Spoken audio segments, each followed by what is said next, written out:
200 ಕೋಟಿಗೂ ಅಧಿಕ ವಂಚನೆ ಮಾಡಿರುವ ಪ್ರಕರಣದ ಆರೋಪಿ ಮಂಗಳೂರಿನ ಜಪ್ಪಿನಮೊಗರಿನ ನಿವಾಸಿ ಆರೋಪಿ ರೋಷನ್ ಸಲ್ದಾನ ವಿರುದ್ಧದ 2 ಪ್ರಕರಣಕ್ಕೆ ಹೈಕೋರ್ಟ್ ತಡೆಯನ್ನ ನೀಡಿದೆ.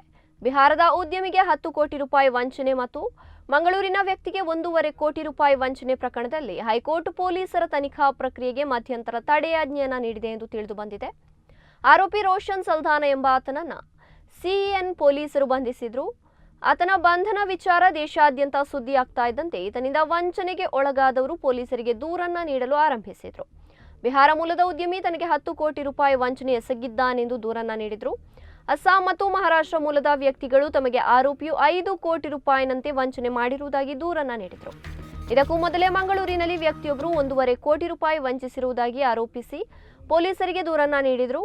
ಮಂಗಳೂರಿನಲ್ಲಿ ದಾಖಲಾದ 2 ದೂರನ್ನ ಆಧರಿಸಿ ಪೊಲೀಸರು ಆರೋಪಿ ರೋಷನ್ ಸಲ್ದಾನ ವಿರುದ್ಧ ಕಾರ್ಯಾಚರಣೆ ನಡೆಸಿ ಆತನ ಮನೆಯಲ್ಲೇ ಆತನನ್ನ ಬಂಧಿಸಿದ್ರು. ಇದೀಗ ಆರೋಪಿಯ 2 ಪ್ರಕರಣಗಳಿಗೆ ಹೈಕೋರ್ಟ್ ತಡೆಯಾಜ್ಞೆಯನ್ನ ನೀಡಿದೆ.